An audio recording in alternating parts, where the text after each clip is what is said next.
ఇకపై మీకు ఇష్టమైన ఫేవరెట్ సీరియల్స్ యొక్క ఫుల్ ఎపిసోడ్స్ యూట్యూబ్లో అందుబాటులో ఉండవు. కేవలం సన్నెక్స్లో మాత్రమే ఫ్రీగా చూడొచ్చు.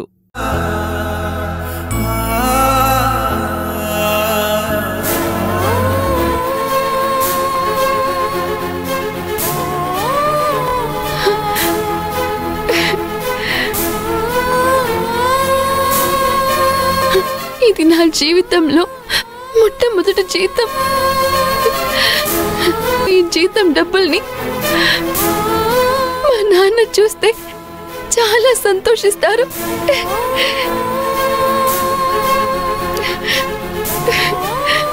ఆనంది, నీకు నేను చెప్పాను కదా, ఆ కరుణాకర్ ప్రతి నెల జీతం ఇచ్చేటప్పుడు అందర్నీ ఏదో ఒకటి తిట్టి అప్పుడు జీతం ఇస్తాడని. ఇవేమీ పట్టించుకోకు. నీ జీతం నీ చేతికి అందింది కదా, సంతోషించు.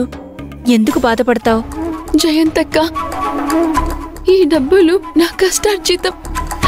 మా నాన్న ఎంతో కష్టపడి నన్ను, మా అక్కని, మా ఇంటిని లాక్కొచ్చాడో ఇప్పుడు నాకు అర్థమవుతుంది. మా ఇంట్లో ఏ వస్తువైనా నా వల్ల పాడైనప్పుడు మా అమ్మ ఎప్పుడూ తిడుతూ ఉండేది. నాన్న కష్టం విలువ నీకిప్పుడు అర్థం కాదు, నువ్వు కష్టపడి సంపాదిస్తే అప్పుడు అర్థమవుతుంది అని అంటుండేది. నెల రోజులు కష్టపడితే ఈ డబ్బులు నా చేతికొచ్చాయి. అందుకే ఆనందంతో ఏడుస్తున్నాను.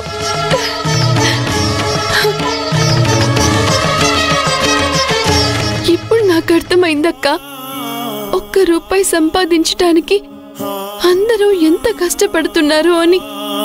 ఈ కంపెనీలో చేరిన తర్వాత కష్టాలు ఇలా ఉంటాయని చూపించాడా దేవుడు. ఈ డబ్బుల కోసం నేను ఎన్నో అవమానాలు, బాధలు పడ్డాను. చివరికి ఈ డబ్బులు నా చేతికొచ్చాయి. చాలా సంతోషంగా ఉందక్క. కష్టాలన్నీ నా కంటికి కనిపించినంత దూరంగా వెళ్ళిపోయాయి. ఈ డబ్బులు టైంకొచ్చి మా ఇంటి కష్టాన్ని తీర్చబోతున్నాయి. అది తలుచుకుంటే నాకు చాలా సంతోషంగా ఉందక్క. అక్కడ మా అమ్మ నాన్న సంతోషంగా ఉంటారంటే ఇక్కడ నేను ఎలాంటి కష్టమైనా పడతానక్క. ఆనంది, నేను ఇక్కడున్న వాళ్ళందరి దగ్గర కొంచెం కొంచెం అవసరానికి అప్పు చేశాను. ఇప్పుడు వాళ్లకు తిరిగి ఇవ్వడానికి నా దగ్గర చిల్లర డబ్బులు లేవు. ఇదిగో ఈ 500 తీసుకొని చిల్లరిస్తావా? లేదు సౌందర్య, నా దగ్గర కూడా అన్ని 500 ఉన్నాయి. ఒకవేళ ఉన్నా కూడా నీకివ్వను. ఎందుకో తెలుసా, ఇది నా మొదటి జీతం. ఈ డబ్బుల్ని మా నాన్నకి పంపించాలని నేను కోరుకుంటున్నాను. ఈ డబ్బులు మా నాన్నకి చేరితే నేను మా నాన్న ఆశీర్వాదం తీసుకున్నట్టుగా నాకు అనిపిస్తుంది.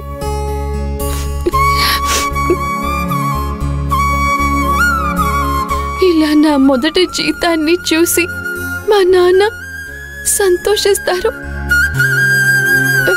నేను ఇలా అంటున్నానని తప్పుగా అనుకోకు సౌందర్య. ఆనంది, సౌందర్య తప్పుగా ఏం అనుకోదులే. సౌందర్య కావలసిన చిల్లర నేనిస్తాను. అవును, వచ్చిన జీతం మొత్తం మీ నాన్నగారికే పంపిస్తున్నావు. మరి నీకు ఖర్చులుంటాయి కదా? నాకేం ఖర్చులుంటాయక్క? తలకి రాసుకోవడానికి కొబ్బరి నూనె, స్నానం చేయటానికి సబ్బు, బట్టలు తుక్కోవడానికి సర్ఫ్ తప్ప నాకేం ఖర్చులుంటాయక్క?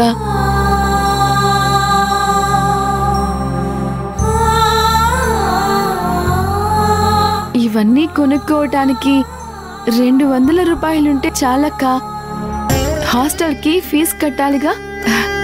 నేను ఈ డబ్బులు నాన్నకి పంపించి తిరిగి నాన్నని అడిగి తీసుకుంటాను. నాకు పోవడానికి రావడానికి ఖర్చులు లేవు. నా సుందరి ఉందిగా, తీసుకొస్తుంది, తనే మళ్ళీ హాస్టల్ దగ్గర వదిలిపెడుతుంది. నీలాంటి కూతురు పుట్టడమే మీ అమ్మా నాన్న ఎన్నో జన్మల్లో చేసుకున్న పుణ్యం ఆనంది. లేదక్కా, మా అమ్మ నాన్నకి కూతురుగా పుట్టడమే నేను చేసుకున్న పుణ్యం. సరే సరే, నీ వర్క్ నువ్వు చూసుకో. నువ్వు పదవే.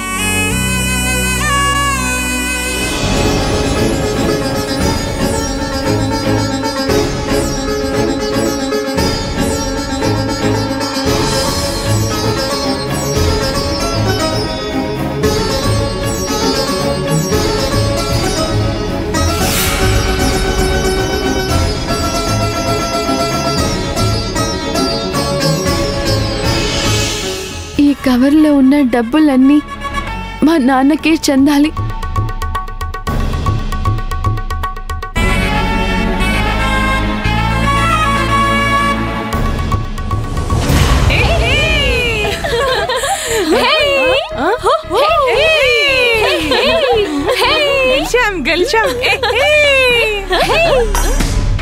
ఈ కాలేజీలో ఎప్పుడు ఛాంపియన్ నువ్వేరా, కానీ ఈసారి ఏమైందిరా? కప్పు తన్నుకుపోతుంది. ఎప్పుడు ఎక్కడా నేను ఓడిపోనని చెప్తావు, ఏమైందిరా నీకు?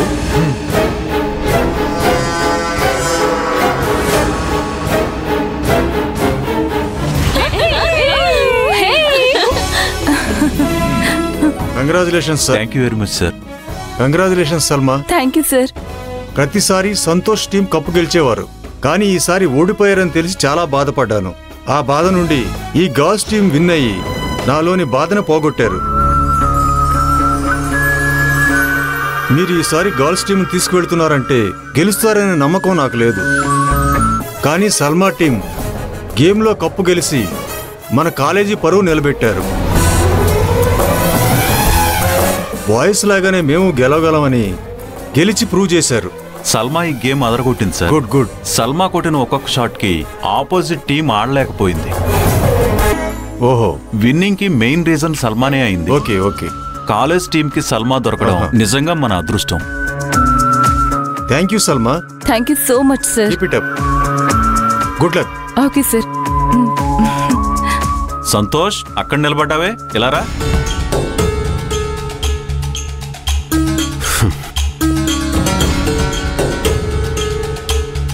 సల్మా, ఈ సంవత్సరం ఛాంపియన్ నువ్వే కాబట్టి నోటీస్ బోర్డులో సంతోష్ ఫోటో ప్లేస్లో నీ ఫోటోని నువ్వే అంటించు.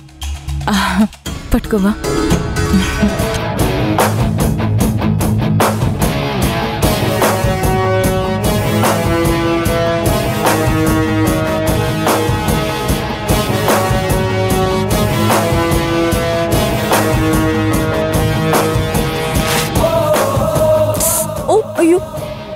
సారీ, నేను కావాలని చింపలేదు సంతోష్, అనుకోకుండా జరిగిపోయింది. నువ్వు నన్ను తప్పుగా అనుకోకు. సంతోష్ తప్పుగా అనుకోలేమ్మా. ఆ ఫోటో తీసి నీ ఫోటో అంటించు.